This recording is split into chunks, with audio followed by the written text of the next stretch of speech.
先看这个好了，官方发了一部影片啊 ，Chovy 不为人知的那些超强操作，看一下。Laner, Chovy. There is a reason that almost every analyst and professional player has ranked Chovy as the definitive best player in the world for the past couple of years. Even Faker and the rest of T1 have been unable to break the stranglehold that Chovy has had in the LCK for quite a while now. And the reason that Chovy is such a menace on the Rift compared to everyone else has got to be his laning mechanics. Yes, it's not just his last hitting, he is a monster during the laning phase that no one can seem to beat. And in this guide, we're going to teach you some of the ways he dominates the best mid laners in the world so you can apply it in your own solo queue games. But before getting into the teaching section, we just want to show you a taste of what Chovy does to his lane opponents every game, so you can get an idea of why it's impossible to win versus him even at the highest level, starting with a small but clean outplay versus Faker. In this game, Faker finds himself in an amazing spot as Talia versus Chovy's Azir. Usually when players have no minions to block for them, Talia has a massive upper hand in the matchup. But watch how Chovy handles this situation. He knows Faker is feeling confident at the moment, so he pauses, waits for him to walk up, and autos the minion to hit Faker and prep it to CS later at the same time. Then he perfectly tracks Faker's Q cooldown, coming back up, baits it out, spacing every rock perfectly. And then he secures all 3 CS without breaking a sweat in a situation that was terrible for him to begin with. Better yet, let's take a look at this game versus Showmaker, where Damwon used 2 flashes to take him down early on into the lane. Showmaker gets to base with tier 2 boots versus this extremely weak purchase from Chovy. Everyone knows how annoying it feels to play a skill shot mage versus someone who buys early boots. Behind this much power and movement speed early on would spell disaster for most laners. But even in terrible circumstances, Chovy keeps a level head. It's easy to time when your opponent bases. He's probably aware that Showmaker's recall went off right about now. But the difference between Chovy and every other Talia in this situation is that he realizes this means that Showmaker is going to be ahead of his next spawning wave. You might think, okay, who cares? But to Chovy, that's somehow a lane winning moment. He walks up and spawns 2 pieces of work ground in front of the wave. Then, when Showmaker arrives in lane, he has no creeps to stand behind to block spells. Remember, they're all the way back there. So now Chovy lands a nasty combo to chunk Showmaker right as he gets back to lane. Chovy went from being double flashed on with a massive item disadvantage to somehow having permanent priority in the matchup. He's helping secure Dragon and has priority for grubs too. He should not have this much control after getting ganked like that. And it's not just those big moments that make Chovy so good. It's every second of the laning phase feeling like a horror game for his opponents. While playing Hui versus Knight's Tristana at MSI, every second of this lane was just painful for Knight, which is fair. Hui is a lane bully early on. Knight correctly builds Merc Treads to try and survive the matchup, but it's no use. You guys know how casters harp on and on about Chovy's CS, but he doesn't build those leads by just last hitting better than his opponents. It's because he's generally outlaning everyone every single game and fighting aggressively on every single CS. Meanwhile, he's always completely calm and rarely missing a last hit of his own, since he's always out trading everyone. Knight is losing so hard that he can't even be bailed out by his team. He's losing even while getting help. But you will never be able to appreciate just how insane Chovy is at every little detail of the laning phase with these short snippets. So instead, we'll break down a matchup between Chovy and top esports Cream that happened at MSI. You're about to see a masterclass in laning, and we're going to walk you through and teach you some of the skills that Chovy utilizes to make one of the best players in the world look like a complete amateur in just 3 minutes. What we're going to focus on specifically in this lane is how Chovy plays around enemy cooldowns better than anyone else in the world, to a level you would not believe. To show you how Chovy does all this and more, let's jump right into the laning phase with Chovy on Azir versus Cream's Corki. While these aren't the most aggressive early game champions, you're soon going to see just how tense Chovy makes every lane, regardless of what he's playing and up against. Now, to truly appreciate just how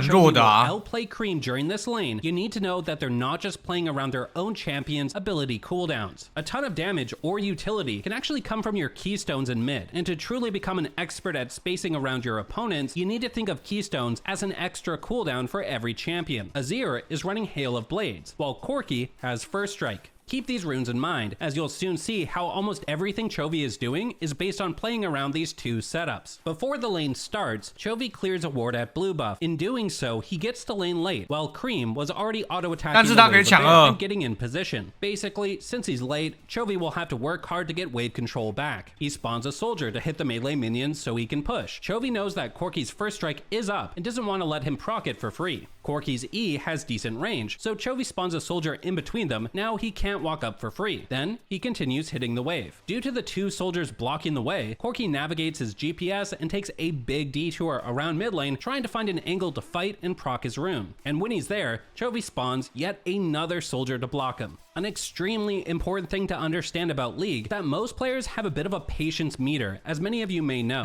If all you do is deny someone from what they want to do, they can start to get frustrated and potentially make a mistake. It's like playing safe versus Yasuo. The champion can't do anything when you sit under tower all game. So many Yasuo players eventually get bored and try to tower dive you, giving you a free kill. Obviously, no one would do anything ridiculous like that in a pro game, but think about the entire lane. All Chovy has done is deny Corki's first strike. The point of the rune is to proc it as much as possible. It's not much, but Cream is probably a little annoyed. Chovy knows Cream really wants to proc his rune. If you ever feel like your opponent is potentially starting to get antsy to do something, you want to give them a little nudge to bait them into making a mistake. There is zero reason to walk up here as Azir. He can't trade, he has no soldiers left, and no last hits to get. And as you can see, Cream was so desperate to proc his rune that he didn't consider that Chovy was just baiting him. To be fair though, this was perfect spacing. Chovy is just at the tip of that E, and Cream probably thought he was going to get the damage off. Except pure tilt. Cream is so mad that he runs through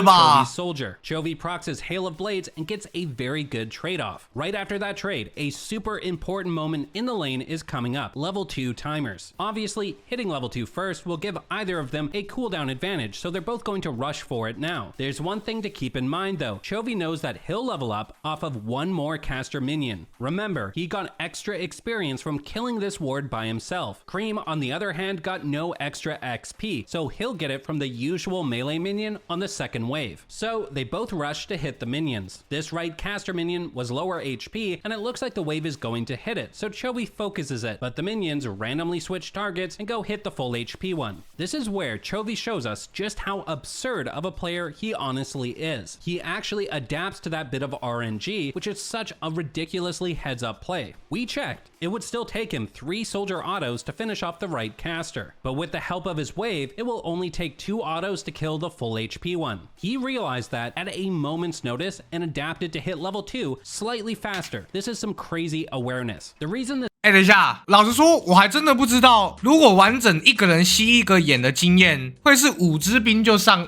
2啊？我从来没有遇过这种情况。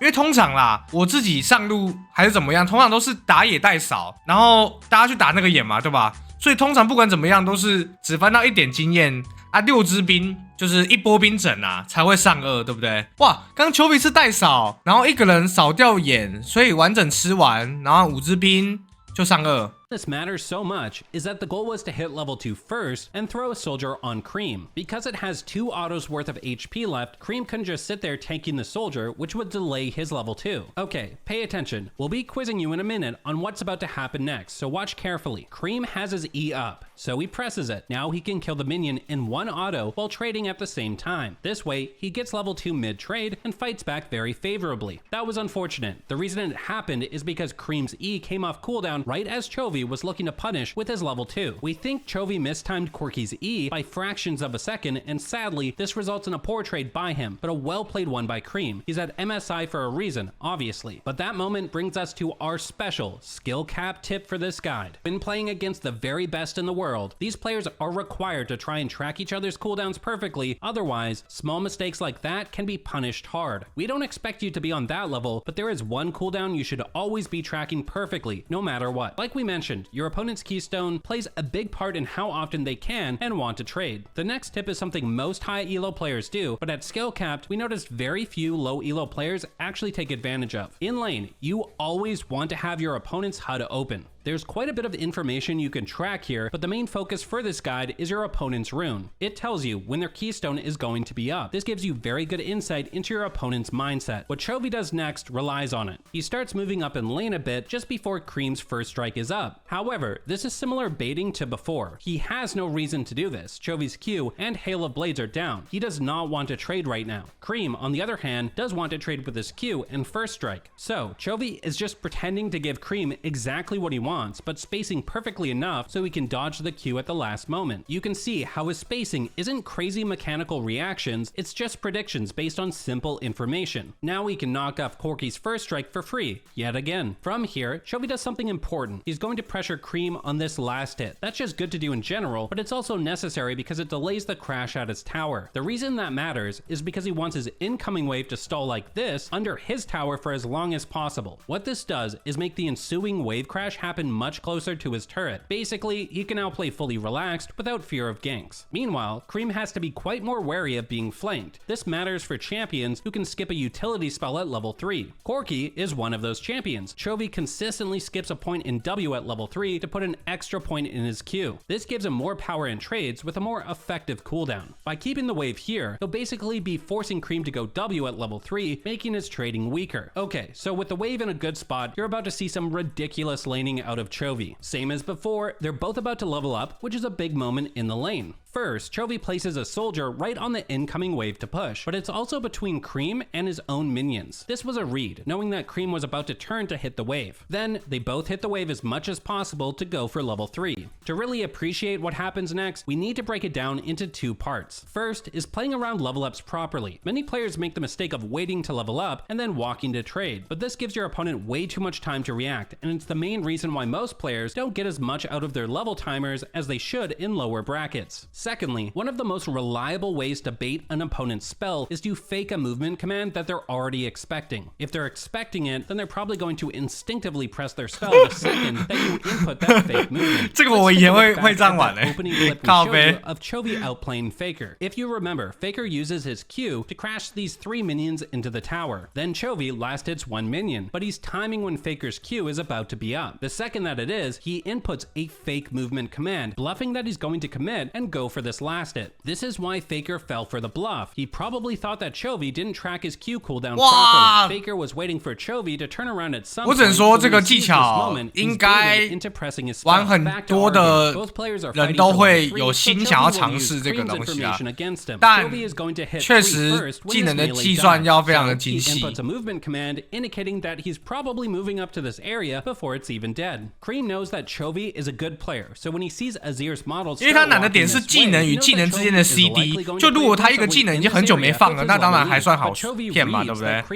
可是如果是那种技能之间的间隙，一点点间隙，那就超难。 Let's switch to Corky's HUD for a moment. Think about everything we've covered so far. What is Cream going to do as Chovy moves in to punish?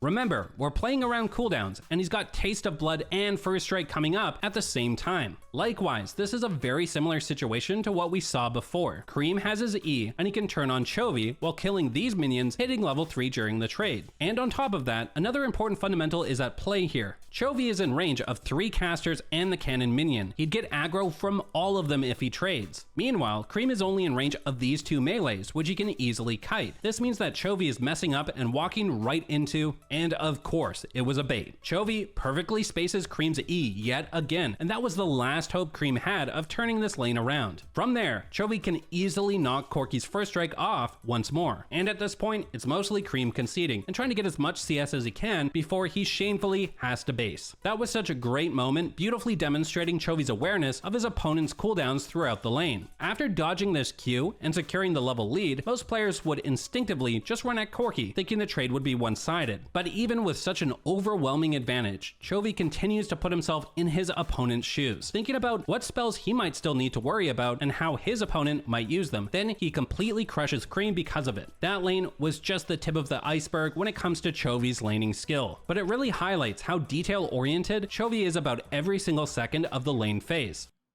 He's playing on the 各位，我看完这个影片，我只有一个想法，我不知道大家，我就讲我自己就好了。我也会在心中默数对手的一些主要换血技能的 CD， 但是应该大部分玩家或者是职业选手、精英玩家，应该都跟我一样，就是默算的，就是心中默念去算一个大概的数字而已。那今天呢，这个影片把 Chovy 讲的好像每一秒都算得很精准。我觉得如果今天他吹的不是 Chovy， 我不信。但今天他吹的是 Chovy， 好，我绝对会信，因为他Chovy 是打线是真的超级扯，我愿意相信他是算到这么精准的情况下去玩的，超屌。哦，对对对，你们有看过一些选手在算对面闪现的 CD 吗？各位，就是你们有时候会看读音币，然后在那边算别人技能 CD， 对不对？有时候为什么有些人闪现他不是记5分钟？你们知道为什么吗？因为他的启示里面点了银河世界，重点是你要怎么知道他有没有点银河世界？这个是最夸张的点，就等于说他要么赛前就去看他每一场比赛都点什么，要么就是他算他丢技能的时间好像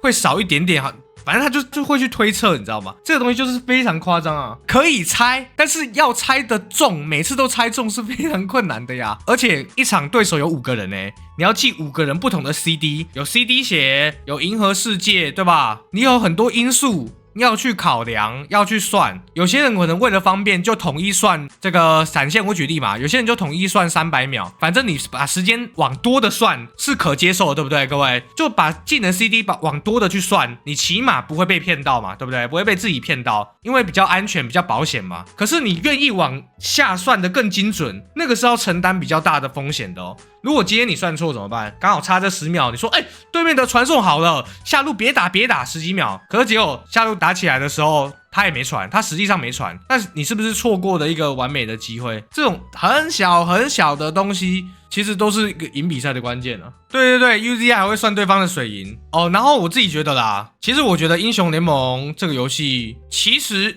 应该可以把队友的召唤师技能给显现出来吧。就是现在不是队友还要按说我闪现几秒才会显现，你说对手的不显示就算了 ，OK， 这个是一个技术层级的表现，就是展现一个人技术的表现，好，没关系。